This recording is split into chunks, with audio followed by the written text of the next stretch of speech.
ملک کے حالات خراب ہیں. اس کے حوالے سے آپ کے دل کو مضبوط کرنے کے لیے ایک پیغام آپ کو دینے کے لیے جا رہا ہوں کہ ظلم سہیں گے, کسی پر ظلم ڈھائیں گے نہیں. ہاتھ اٹھا کر کے وعدہ کیجئے, بالکل صحیح جا رہا ہے. ایک بادشاہ رات دن ظلم ڈھا رہا تھا. رات کبھی اس کا گھر اجاڑتا, کبھی اس کا گھر اجاڑتا, کبھی اس کا خون پیتا تھا, کبھی اس کا خون پیتا تھا. اچانک تسبیح لے کر کے بیٹھ گیا, مصلے پر آ گیا. لوگوں نے کہا کہ اچانک میں 100 چوہا کھا کے بلی حج کو چلی. کہا یار بات اصل میں یہ ہے کہ میں جنگل گیا تھا تو میں نے دیکھا کہ گیدڑ بھاگ رہا ہے, کتا اس کے پیچھے پڑا ہوا ہے. کتے نے اس کی ٹانگ توڑی.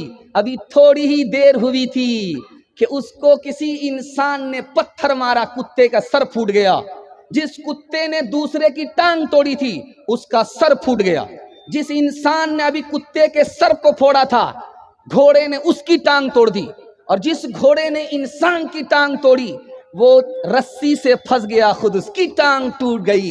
مجھ کو سمجھ میں آ گیا اس دنیا میں ہر برے کا نتیجہ جلدی ہی مل جاتا ہے.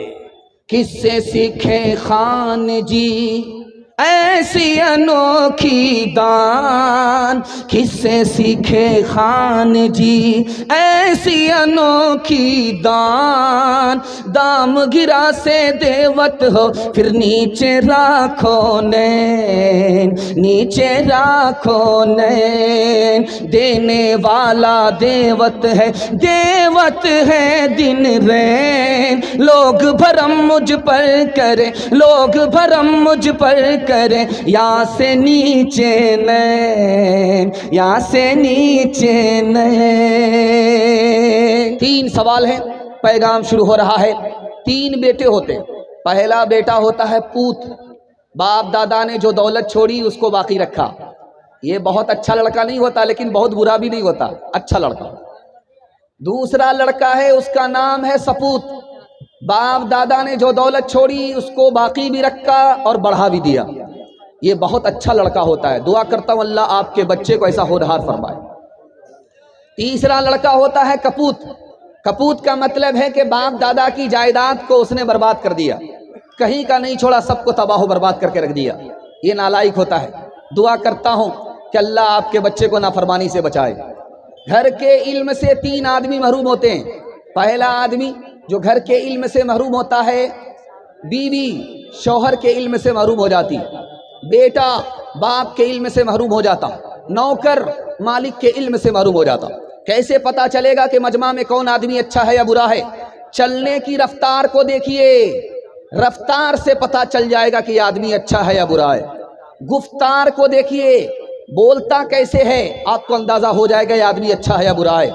معاملات کر کے دیکھیے, کردار سے پتا چل جائے گا کہ یہ آدمی اچھا ہے یا برا ہے. 3 آدمی بہت اچھے ہیں. ایک وہ آدمی جس کا انتقال ہو گیا, جو مر گیا وہ تر گیا, مصیبت سے نکل گیا. جو ابھی پیدا ہی نہیں ہوا اس نے مصیبت دیکھا ہی نہیں, جس سے ہمارا تعلق ہی نہیں ہے, تعلق جلدی خراب ہو جاتا ہے.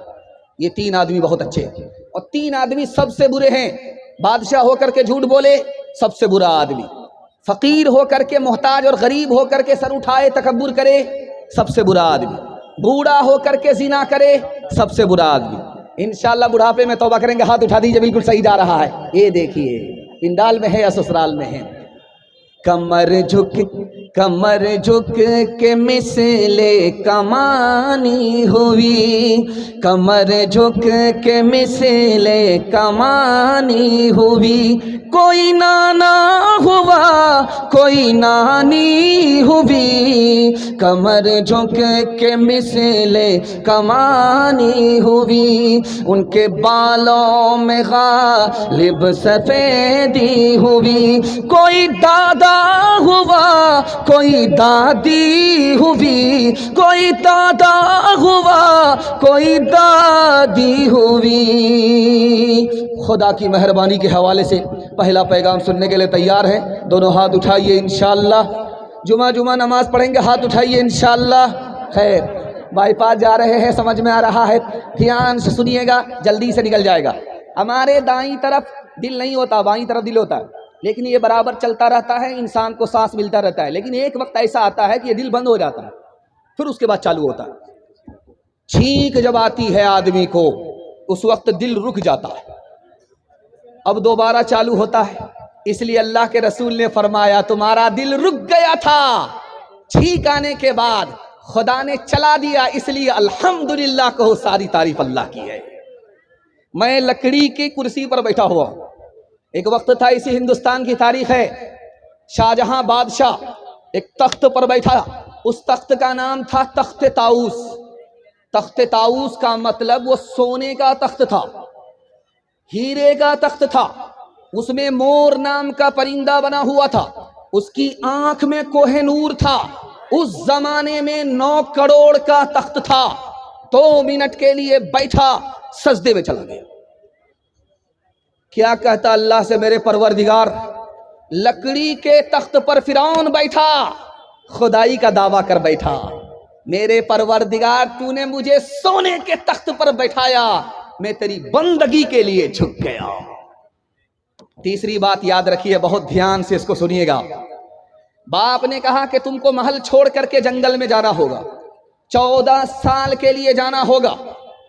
باپ کا حکم پورا کرنے کے لیے بیٹا نکل رہا ہے، آنکھ سے آنسو جاری ہے، ماں سے دعا لینے کے لیے جا رہا ہے، ماں ادھر کونے میں رو رہی ہے۔ اب سوچا کہ ماں کو آنسو دکھاؤں گا تو ماں کا ہارٹ فیل ہو جائے گا۔ آنسو پوچھ کر کے وہ بیٹا ماں کے پاس جاتا ہے کہ اماں دعا دے دو۔ باپ کا حکم پورا کرنے کے لیے محل کو چھوڑ کر کے جنگل جا رہا ہوں، 14 سال کے لیے جا رہا ہوں۔ تو ماں کا جواب سنیے، کیسا منظر ہوگا، کیسی گھڑی ہوگی، کیسی مصیبت ہوگی۔ ماں نے کہا بیٹا میں اپنے منہ سے نہیں کہہ سکتی، اگر سب کی مرضی ہے کہ بنواس کرو، 14 سال کے لیے جنگل جاؤ تو سب کی خوشی ہے تو جاؤ، لیکن میں اپنے چاند کے ٹکڑے کو جوگی بنا کر کے جنگل بھیج نہیں سکتی۔ اچھا ہوتا کہ غریب کے گھر میں پیدا ہوتی، کرسی کا جھگڑا نہیں ہوتا اور میرے بیٹے کو محل چھوڑ کر کے جنگل جانا نہیں پڑتا۔ جب ماں کی بے بسی کو، ماں کے صدمے کو بیٹے نے جب دیکھا، محسوس کیا، تو سمجھ لیا کہ ماں کے اوپر مصیبت کا پہاڑ ٹوٹ رہا ہے۔ تو ماں کے دل کو بیٹا کیسے مضبوط کر رہا ہے کہ اماں پریشان ہونے کی ضرورت نہیں ہے، آج مصیبت ہے، کل راحت ہی راحت ہے۔ آپ نے دیکھا ہوگا گھر میں جو اپنے پھول کو سنبھال کر کے رکھتا ہے، اس میں پانی ڈالتا ہے، پتجھڑ کے وقت میں وہ مایوس ہوتا ہے، ہاتھ ملنے لگتا ہے، لیکن جو پھول جنگل میں ہوا کرتا، جو پھول پہاڑ میں ہوا کرتا ہے، اس کی نگرانی کوئی نہیں کرتا، اس کی حفاظت کوئی نہیں کرتا، وہ اللہ کے بھروسے کھڑا رہتا ہے۔ ماں تو مجھے دعا دے کر کے بھیج، میں خدا کے بھروسے جا رہا ہوں، وہ جنگل کو بھی ماں کے گود سے بہتر بنا دے گا۔